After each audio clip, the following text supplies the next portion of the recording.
Buenas noches, tengan todos. Este es el primero de una secuencia de videos que se irán subiendo poco a poco en el canal. Esto es diferente al canal original del elegido Super Saiyajin. Y en este nos vamos a centrar un poco más en lo que es la literatura y en se puede decir, su lado un poco oscuro que tiene, que a todos nos lleva un poco la atención, el terror, el ámbito del miedo, de sentir eso. Y bueno, esta es una historia que en un inicio, aun cuando era pequeño, la leí y bueno, causaba eso, sentía esa sensación. Así que bueno, las he traído a ustedes. Y bueno, antes de empezar quisiera mandar un saludo a Eliseth Mendoza. Ha sufrido un pequeño accidente, espero que te recuperes si es que ves este video. Te mando mis mejores deseos, recupérate pronto. Y bueno, sin más preámbulos, comencemos.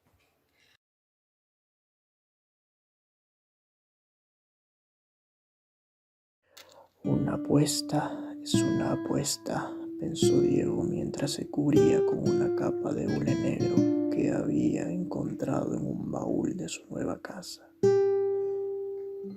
Voy a cumplir con lo pactado, aunque el cielo se venga abajo.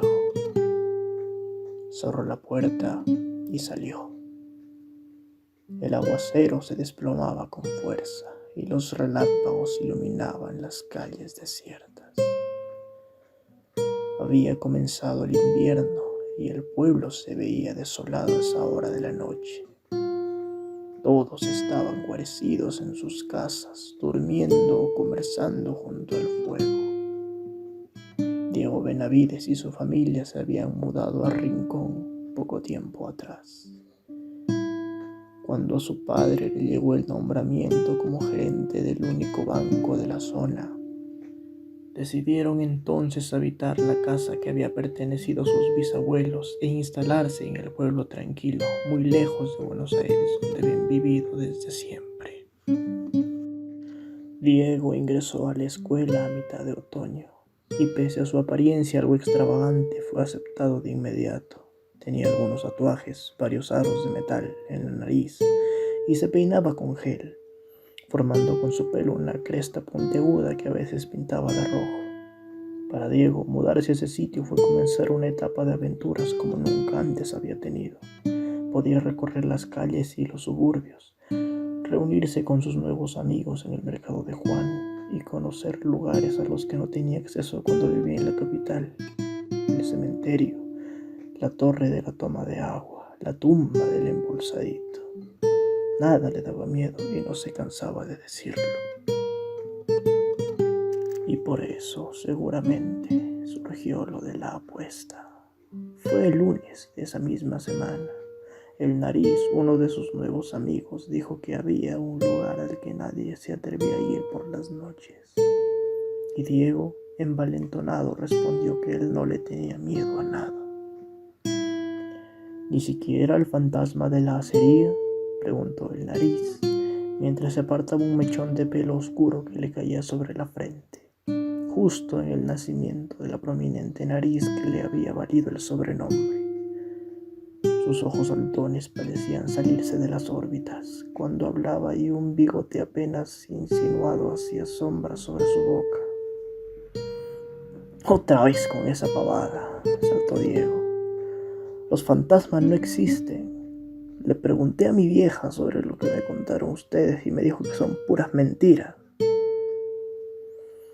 Estaban frente al mercadito de Juan, donde se juntaban por las tardes a la salida del colegio. En esa época del año los árboles estaban sin hojas y un sol desvaído se colaba entre las ramas desnudas, proyectando sombras extrañas sobre los jóvenes. Se reunían cada tarde alrededor de una mesa de madera gastada que ponía Juan en la vereda. Después de rejuntar unas monedas para tomar una coca antes de regresar a su casa. Eran 4: el Nariz, Emanuel, el Esponja y Diego Benavides. «¿Puras mentiras?», dijo Emanuel. Mi viejo trabajaba en la acería y él mismo me contó que una noche se le apareció el fantasma. Que te diga él si son mentiras. Todos hicieron silencio. Emanuel era el más callado de los cuatro y nunca había hablado sobre el tema antes de esa tarde. Había pasado sobre el tema antes de esa tarde. Su cabello corto y algo grasiento formaba ondas suaves sobre su cabeza. Unos granos rojos de puntas amarillentas se elevaban como pequeños volcanes sobre su cara.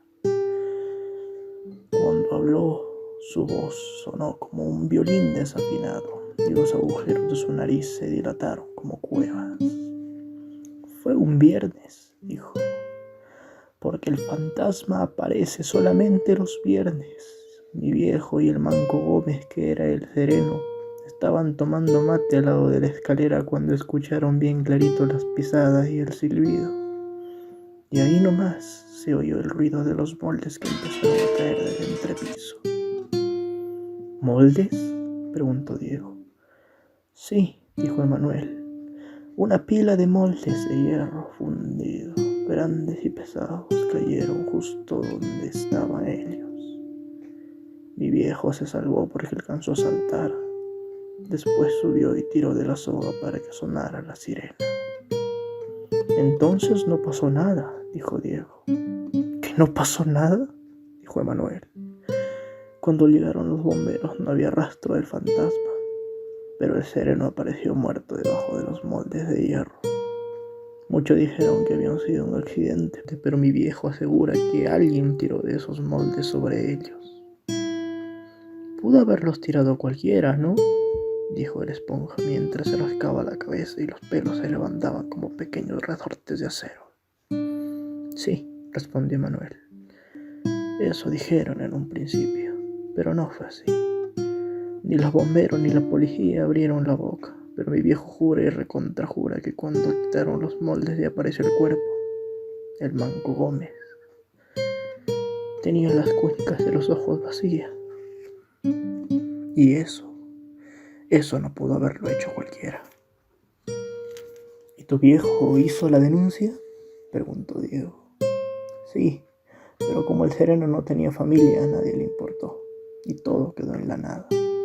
Después de eso mi viejo ya no quiso trabajar ahí, y siempre pasa lo más lejos posible de la acería, a pesar de que hace mucho tiempo que está cerrada.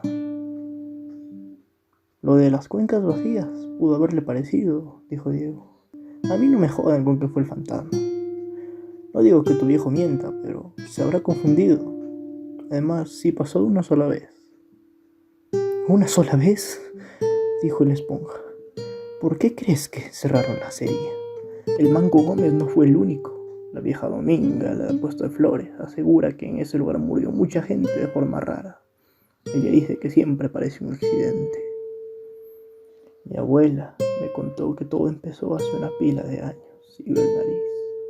En el otro siglo, cuando en ese lugar funcionaba una fábrica de aceite. Sí, es verdad, interrumpió la esponja. Mi bisabuelo también trabajó en la fábrica de aceite. Hasta una foto tengo. Y así, entre relato y relato, fueron rearmando la historia.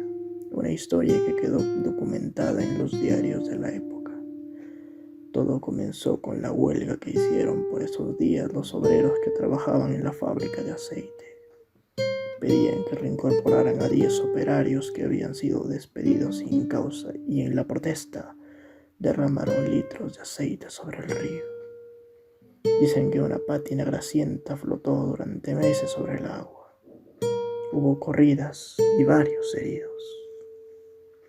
Al anochecer del tercer día de disturbios, en medio de una discusión, el capataz le arrojó un tarro con ácido a la cara al delegado, dejándolo ciego.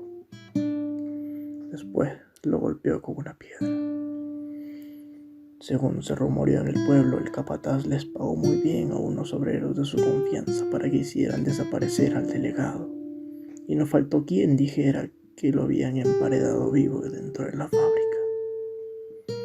Cuando terminaron de armar la historia entre todos, el esponja suspiró y dijo: la Las cosas raras empezaron a pasar cuando la fábrica se vendió y abrieron la acería. Ahí empezó lo del fantasma. Sí, dijo Emanuel, y como dice la vieja Dominga, después de lo del Sereno hubo varias muertes antes de que decidieran cerrarla. Muertes que parecían accidentes, pero que eran bastante extrañas. Les apuesto lo que quieran a que voy este mismo viernes y no me pasa nada, desafió Diego riéndose. En mi familia nadie pasa ni siquiera por enfrente, agregó el Nariz. ¿Y vos te querés meter dentro? Continuaron un largo rato tratando de convencer a Diego para que no fuera a la acería, y mucho menos en una noche de viernes, pero era demasiado terco. Justamente el chiste es ir una noche de viernes, si no, ¿cuál es la gracia?, dijo. Además, no le voy a tener miedo a un fantasma que esté emparedado y encima es ciego. Yo no me burlaría, sentenció Manuel. Mi viejo quedó como loco y te aclaro que no es ningún miedoso. Lo peor, agregó el Esponja, es lo que dice el viejo Márquez, el de la ferretería. Un día escuché cuando le contaba a un tipo que el fantasma no va a descansar hasta que termine con el último descendiente de sus asesinos. Eso sí que es cierto, dijo el Nariz. ¿Ustedes sabían que el Manco Gómez era nieto del capataz? Mi abuela guarda un diario amarillento en el que están los apellidos de los sospechosos de haber emparedado al delegado. Y hasta ahora, todos los que tuvieron un accidente dentro de la acería eran descendientes de ellos, o del capataz, o de los obreros. Mi abuela fue tachando los nombres a medida que pasaban las desgracias. Ese viernes por la noche, Diego avanzaba bajo la lluvia recordando la charla como si lo tuviera grabada en su memoria. Se calzó mejor las botas de goma que se enterraban en las calles anegadas y ajustó la capa. Él jamás había sentido miedo, por eso había hecho la apuesta. Sin embargo, aunque no se atrevía a confesárselo, se sentía inquieto. La lluvia era más intensa cuando llegó al centro de la plaza y bajo la luz de los relámpagos creyó ver una sombra que se escondía detrás de los árboles. Se detuvo de golpe y esperó, inmóvil, bajo la pérgola. Un sudor helado bajaba por su cuello, pese al frío intenso. Un perro vagabundo salió de las sombras, sacudiéndose el agua con fuerza mientras se acercaba hasta él.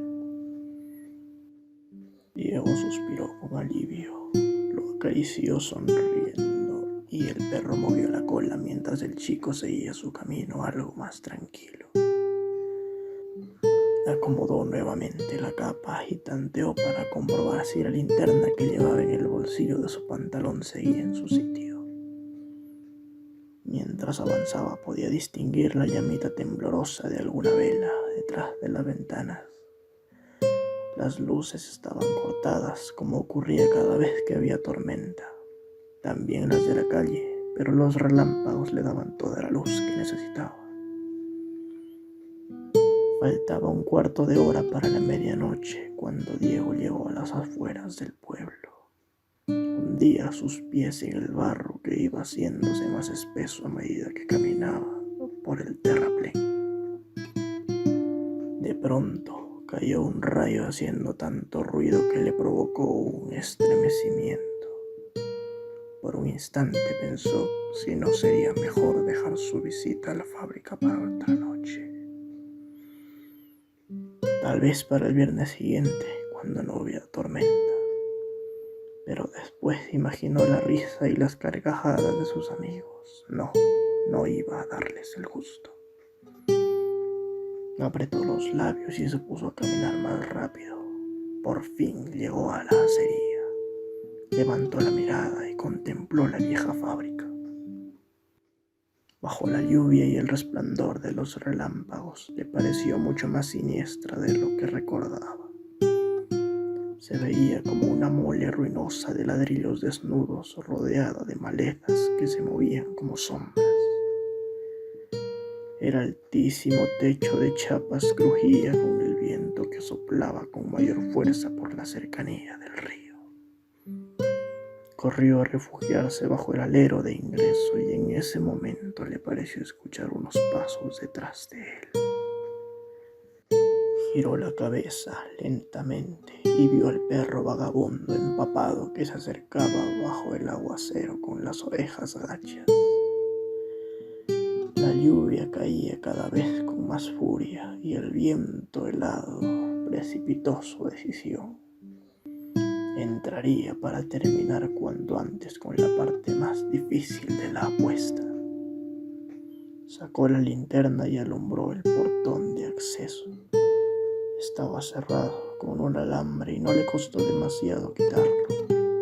Corrió el pestillo y la puerta se entreabrió unos centímetros. Tuvo que empujar con fuerza para poder entrar y al hacerlo escuchó un ruido de hierros oxidados chirriantes. Típico de las escenas de terror, pensó riendo por lo bajo al recordar lo que sentía cuando era chico y se quedaba abrazado a su perro mirando una película mientras sus padres dormían. Por fin estuvo adentro. Lo recibió un fuerte olor a encierro, a pestilencias y a moho. Alumbró con su linterna hacia el fondo oscuro y por un momento creyó escuchar las últimas palabras que había pronunciado la tarde anterior. Les apuesto lo que quieran que mañana me meto en la acería y hago sonar la sirena a medianoche. Solo díganme cómo hacerlo. Hay que tirar de la cuerda que cuelga del techo, le había respondido el nariz. La vas a ver desde abajo si alumbras con una linterna, pero sería mejor que no fueras. Y sin embargo, ahí estaba, en medio de la noche, tiritando de frío en la fábrica abandonada, en la que todos decían que habitaba un fantasma del siglo pasado. Levantó la linterna y se dio cuenta que le costaba mantener la mano firme. Una luz tenebrosa se proyectó sobre las telas de araña que prendían de los tirantes de madera. Y ahí, a pocos metros de donde estaba, la vio. Una cuerda de acero cubierta de polvo colgaba desde la viga más alta. Para alcanzarla tendría que subir al entrepiso por la escalera de cemento. Suspiró.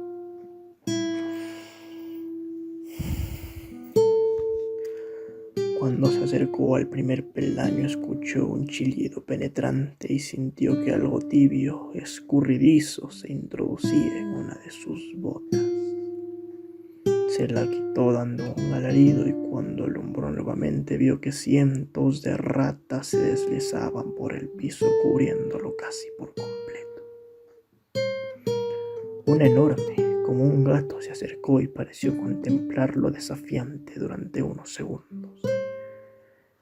El perro vagabundo que había entrado tras él gruñó y el roedor se alejó hasta perderse entre las sombras. Diego respiró hondo y se dijo que jamás confesaría a nadie lo que había sentido. La sola idea de volver a ponerse la bota donde había estado la rata lo decidió a quitarse la otra y subir descalzo. Debía llegar hasta donde estaba la soga y colgarse de ella para hacer sonar la sirena.